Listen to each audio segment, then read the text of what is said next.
नमस्कार, आप देख रहे हैं DS और मैं हूं आपके साथ फीसा खान।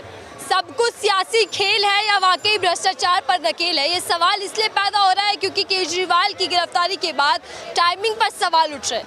वायरल फेस हैं, परिचय के मोहताज रहे नहीं है क्योंकि हर बात पर तर्क के साथ जवाब देते हैं, तो जवाब हाजिर भी रखते हैं। बातचीत कर लेते हैं। सर, भ्रष्टाचार बड़ा मुद्दा बीजेपी बनाती रही है, भ्रष्टाचार के खिलाफ मुहिम चलाती रही है और आज देखिए एक मुख्यमंत्री भ्रष्टाचार के मामले में जेल का भीतर है। केजरीवाल की गिरफ्तारी को आप कैसे देख रहे हैं, सही या गलत? नहीं, भ्रष्टाचार के खिलाफ बीजेपी यकीनन मुहिम चलाती रही है और उस मुहिम का नाम था इलेक्टोरल बॉन्ड।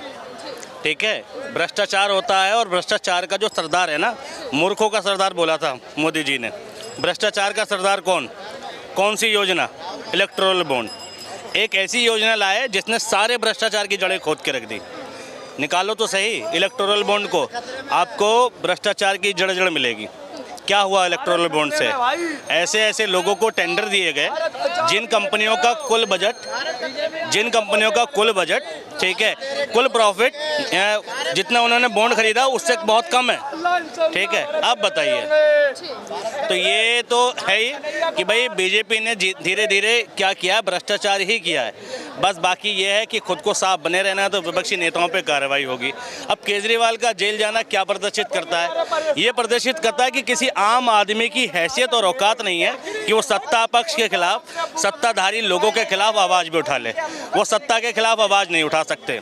ये एक मैसेज गया है, यानी एक आम आदमी अगर वो चाहे भी किसी तरीके से जनता उसे चुन भी ले, वो वापस शासन में आ भी जाए, तो सर ये प्रशासन, ये राजनेता जो धुरंधर हैं, जो सालों से नेता नगरी में हैं, ठीक है, वो किसी आम आदमी को टिकने नहीं देंगे। अरविंद केजरीवाल देश के आम आदमी का फेस है और ये एक कॉन्फिडेंस देता था हर देश के आम नागरिक को कि तुम भी चुनाव लड़ सकते हो, तुम भी शासन के खिलाफ खड़े हो सकते हो, तुम भी शासन से सवाल पूछ सकते हो। लेकिन अरविंद केजरीवाल के खिलाफ कार्रवाई होकर ये मैसेज गया कि हम आम आदमी चाहकर भी कुछ नहीं कर सकता। हमने साउथ की बहुत सारी पिक्चरें देखी हैं जहाँ सत्यनारायण मूर्ति की कहानियां आती हैं और ये बताया जाता है कि वो अच्छे थे, और विलन क्या करता है? पहले उस अच्छे व्यक्ति की इमेज बिगाड़ता है और बाद में उसको वो जान से मार देता है। यानी आदमी को ख़त्म करने के लिए उसकी इमेज बिगाड़ना बहुत ज़रूरी है। और जो केजरीवाल का जेल जाना है या शराब तथाकथित शराब घोटाला जिसमें कुछ भी नहीं आया, ठीक है, अभी तक कुछ भी नहीं पता है, कुछ भी स्पष्ट नहीं है, सिर्फ का एक कंप्लेन है, एक तरीके से कह सकते हैं। और गवाह कौन है? वो व्यक्ति जिसने इलेक्टोरल बॉन्ड खरीदे हैं, ठीक है, और वो सरकारी गवाह बन जाता है। तो ये साजिश है केजरीवाल के खिलाफ। हो सकता है वास्तव में केजरीवाल भ्रष्टाचारी भी, मान लेते हैं एक बारी को, वैसे तो है नहीं लेकिन मान ले। तो एक मुख्यमंत्री हेमंत बिस्वा शर्मा भी हैं जिन पर हजारों करोड़ के घोटाले का आरोप है और पहले से है, और खुद बीजेपी ने कहा था कि हेमंत बिस्वा शर्मा जेल जाएंगे। लेकिन अगर उस व्यक्ति ने बीजेपी ज्वाइन कर ली तो साफ हो गया। तो भ्रष्टाचार के खिलाफ है कौन? मोदी जी भ्रष्टाचार के खिलाफ नहीं है। मोदी जी कह रहे हैं कि भ्रष्टाचार करो मगर भाजपा ज्वाइन करने के बाद करो।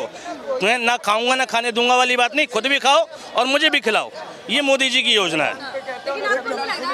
आपको नहीं लग रहा कि बीजेपी ये मैसेज पहुंचाने की कोशिश कर रहे हैं कि भ्रष्टाचारी कोई भी हो उस पर एक्शन लिया जाएगा? और यहाँ देखिए एक्शन लिया गया है, यानी कि विपक्ष के अंदर तमाम नेता भ्रष्टाचारी है, ये मैसेज दिया जा रहा है और कहा जा रहा है बीजेपी की ओर से ना खाऊंगा ना खाने दूंगा। नहीं, तो वो भ्रष्टाचारी कोई भी हो, वो बीजेपी का ना हो, है ना, कोई भी हो बीजेपी का ना हो। मैं गारंटी देता हूँ, उनके कैमरा बता रहा हूँ, अगर कल को अरविंद केजरीवाल भाजपा ज्वाइन कर लें, मनीष सिसोदिया भाजपा ज्वाइन कर लें, मैं तुम्हारे एक और थे क्या नाम, संजय सिंह, भाजपा ज्वाइन कर लें, ठीक है, सत्येंद्र जैन भाजपा ज्वाइन कर लें, इनकी फाइल कल ही क्लोज हो जाएगी। कोई कार्रवाई ईडी सब एक तरफ हो जाएगी, मैं गारंटी दे रहा हूँ। इन्होंने भाजपा ज्वाइन नहीं करी ना, तो भैया भ्रष्टाचार जीरो टॉलरेंस पॉलिसी है जब तक आप विपक्ष में हो। हेमंत बिस्वा शर्मा भ्रष्टाचारी नहीं है, छगन भुजबल भ्रष्टाचारी नहीं है। बताओ मुझे, अजीत पवार चक्की पीसिंग ठीक है, कहा था ना किसी ने, तो वो भ्रष्टाचारी नहीं है। हजारों करोड़ का घोटाला, और वो अगर बीजेपी ज्वाइन कर रहे तो भ्रष्टाचारी नहीं है। मैं कह रहा हूँ ठीक है, अरविंद केजरीवाल को जेल में डालो, हेमंत बिस्वा शर्मा कब जाएंगे जेल में? छगन भुजबल कब जाएंगे जेल में? अजीत पवार कब जाएंगे जेल में? नारायण राणे कब जाएंगे जेल में? मैं अगर जीरो टॉलरेंस पॉलिसी है भ्रष्टाचार के खिलाफ कि किसी भी भ्रष्टाचारी को नहीं बख्शना, तो ये बख्शे हुए क्यों हैं और इनके ऊपर कार्रवाई क्यों नहीं है? बताइए मुझे। सब बीजेपी में क्या है जो आप आरोप लगा देते हैं? विपक्ष भी कह देता है कि अगर बीजेपी में शामिल हो जाओ तो फिर आप बच जाएंगे सबसे। कार्यवाही तो सेम है, कानून तो सेम है। भ्रष्टाचार के खिलाफ मोदी जी कभी हो ही नहीं सकते। इलेक्टोरल बॉन्ड आप बैंक से खरीदोगे, ठीक, आपकी आइडेंटिटी हाइड रहेगी, लेकिन उस पर भी एक यूनिक अल्फ़ाबेटिकल कोड था जिससे आपको पता लगाया जा सकता था किसने चंदा दिया। और चंदा देने के बाद अगर आप कोई सी पार्टी को देते हो बॉन्ड और वो पार्टी 15 दिन में कैश नहीं कराती, तो पहले तो इलेक्टोरल बॉन्ड आरटीआई के दायरे में नहीं था, और जो फिर उसके बाद अगर वो कैश नहीं कराती तो वो फंड किसके पास जाता था? पीएम केयर फंड में, और पीएम केयर फंड भी आरटीआई के दायरे में नहीं है। तो लोगों को मूर्ख बनाने का देखो कितना अच्छा तरीका है।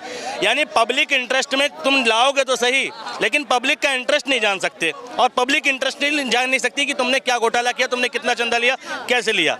हजारों करोड़ का घोटाला, एक पार्टी 6-6 हज़ार करोड़ का चंदा लिए बैठी है, क्या चलाती है वो? भारतीय जनता पार्टी के स्कूल हैं इस देश में, हॉस्पिटल है इस देश में, किसी हॉस्पिटल के बाहर लिखा हो कि run by Bharatiya Janata party, किसी स्कूल के बाहर लिखा हो run by Bharatiya Janata party, या किसी और पॉलिटिकल पार्टी के थ्रू लिखा हो। जब कोई पार्टी इतना कोई चैरिटी का काम देश में करती नहीं सिवाय पॉलिटिकल चीज़ों के, और पॉलिटिकल चीज़ों में सिर्फ और सिर्फ उसके क्या यूज़ हैं? करप्शन के लिए यूज़ होते हैं, ठीक है, सिर्फ असंवैधानिक यूज़ होते हैं। तो जब कोई पार्टी सही यूज़ करती ही नहीं उन चीज़ों का, तो क्यों चाहिए इन पार्टी को 6-6 हज़ार करोड़ का चंदा?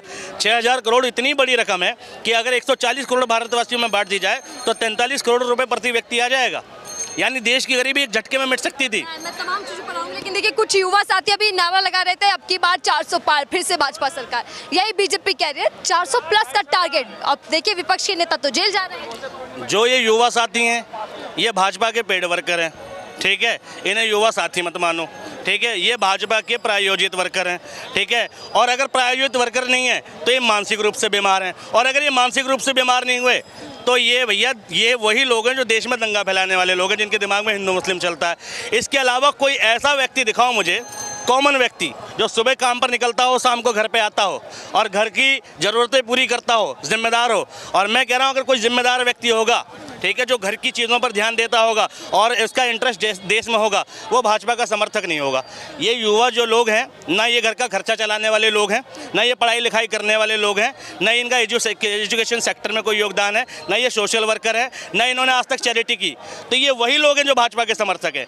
कोई भी ऐसा व्यक्ति जो सोशल इंटरेस्ट में जीता है, जो पब्लिक इंटरेस्ट में जीता है, और जो फैमिली का जिम्मेदार व्यक्ति होता है, ठीक है, जिसको ये पता होता है कि जिम्मेदारी क्या होती है, जिसके दिल में जिम्मेदारी का एहसास होता है, वो भाजपा का समर्थक नहीं हो सकता।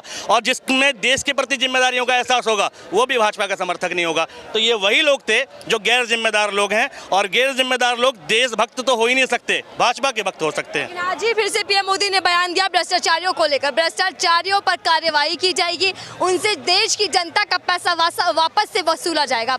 चुन चुन कर देखिए भ्रष्टाचारी जेल जाएंगे। अब भारत की एक पार्टी है CPIM, ठीक है, उसने इलेक्टोरल बॉन्ड को शुरू से नकारा और लास्ट में कोर्ट तक गई, कोर्ट तक घसीटा, और सुप्रीम कोर्ट ने सीधा सीधा निर्देश दे दिया असंवैधानिक है।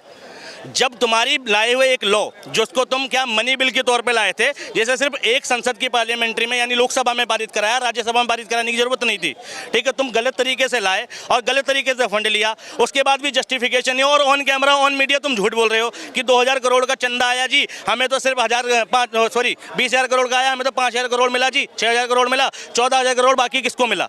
ऑन कैमरा 12,700 करोड़ रुपये चंदा है टोटल चुनाव आयोग ने दिया। अमित शाह जी ऑन कैमरा झूठ बोल रहे हैं, और सारा घोटाला है। और ये जो इलेक्टोरल बॉन्ड है ना, भारत में जितने टेंडर गए हैं ये बॉन्ड खरीदने वालों को मिले हैं, जितना चाहे सड़क निर्माण का हो, हॉस्पिटल निर्माण का हो, टनल निर्माण का हो। उत्तराखंड की टनल पता है ना, उसने भी तो बॉन्ड खरीदा था 55 करोड़ रुपए का। तो ये जितने भी कॉन्ट्रैक्ट मिले हैं, हर कॉन्ट्रैक्ट में भ्रष्टाचार है, और ये भ्रष्टाचार इलेक्टोरल बॉन्ड से हुआ है। देश की जितनी भी संस्था, जितना भी कंस्ट्रक्शन आज चल रहा है, आज हम ये कहते हैं ना मोदी की सरकार में विकास की रफ्तार बढ़ गई है, ये विकास की रफ्तार नहीं है, ये भ्रष्टाचार की रफ्तार है। एक छोटा से छोटा गुटखा, एक छोटी सी छोटी पेंसिल, छोटा से छोटा रबड़, छोटी सी छोटी किताब खरीदने पर टैक्स देने वाला व्यक्ति, उसका पैसा है, ठीक है।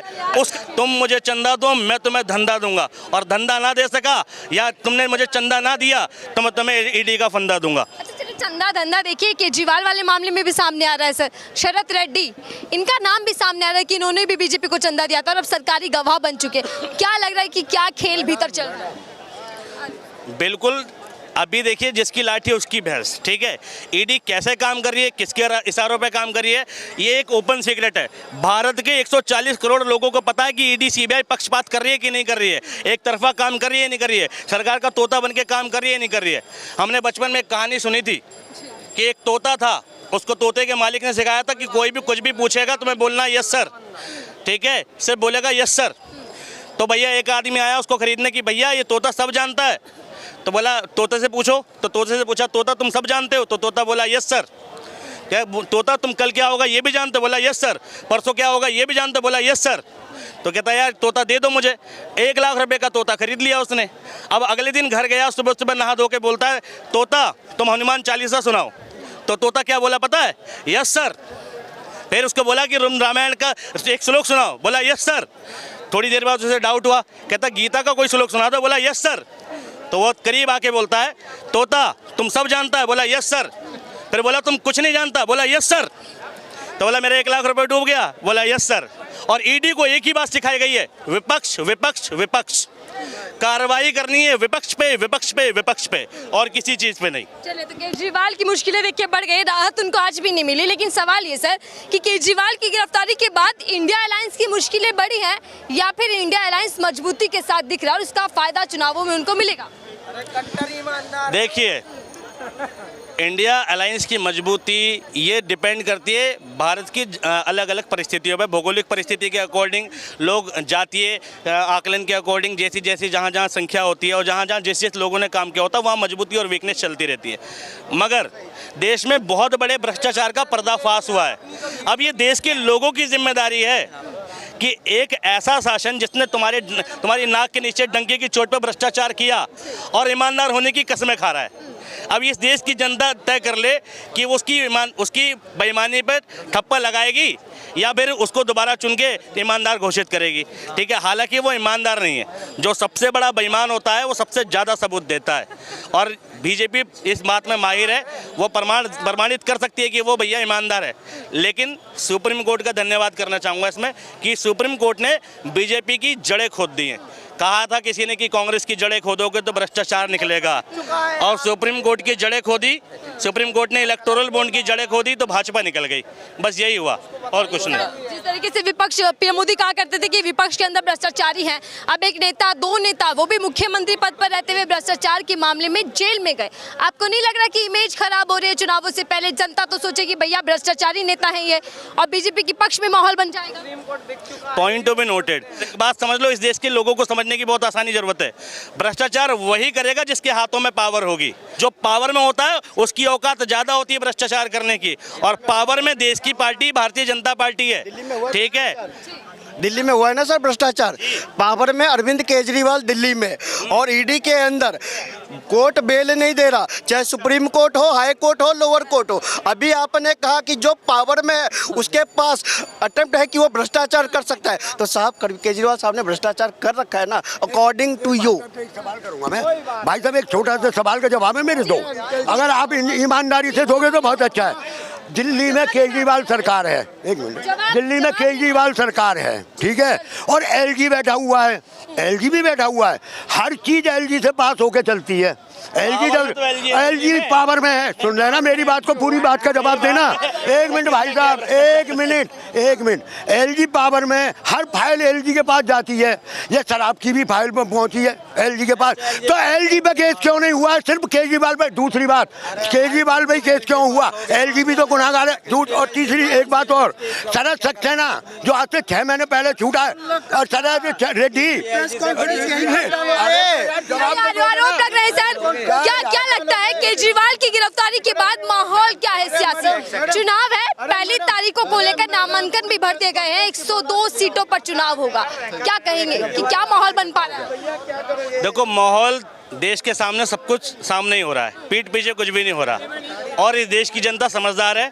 माहौल बना बनाया है, कौन जीतना चाहिए कौन हारना चाहिए जनता को तय कर लेने दो, हम कोई नहीं तय करने वाले।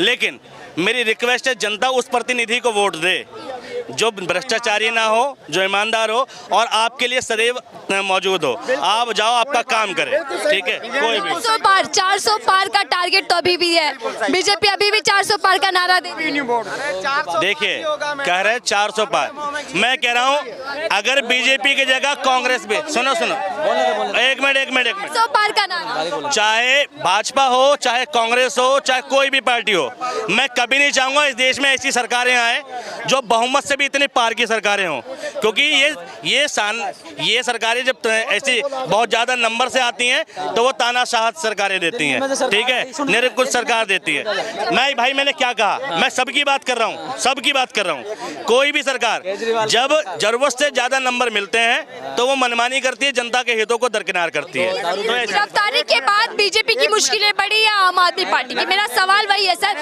आ रही हूँ, एक मिनट। मुश्किलें किसकी बढ़ी है गिरफ्तारी की? डिबेट नहीं थी। गिरफ्तारी के बाद मुश्किलें किसकी बढ़ी है? क्या बीजेपी अपने ही जाल में फंसे या फिर आम आदमी पार्टी कट्टर बेईमान साबित हो जाएगी? देश में जब जब देश के नायक गिरफ्तार होते हैं तो देश हित में होते हैं, ठीक। अब चाहे महात्मा गांधी हो, चाहे महात्मा गांधी हो, ठीक, चाहे भगत सिंह हो, ठीक है, चाहे राजगुरु हो, देश के नायक अगर गिरफ्तार होंगे तो देश के हित में होंगे, ठीक। आम जनता मेरे साथ जुड़ी तो मैं जान रही थी कि आखिर इस गिरफ्तारी के बाद राजनीतिक समीकरण कितने बदले हैं और क्या आने वाले समय में इंडिया अलायंस के लिए मुश्किलें बढ़ जाएंगी या फिर इंडिया अलायंस मजबूती के साथ एनडीए यानी कि भाजपा का सामना करेगा। हालांकि बीजेपी एक तरफा ये दावा कर रही है कि इस बार 400 पार का के साथ हम सरकार बनाने जा रहे हैं, लेकिन दूसरी तरफ ये गिरफ्तारी और इलेक्टोरल बॉन्ड का जो मामला सामने आया, क्या उससे बीजेपी को नुकसान होगा? इन चीजों पर चर्चा कर रही थी फिलहाल।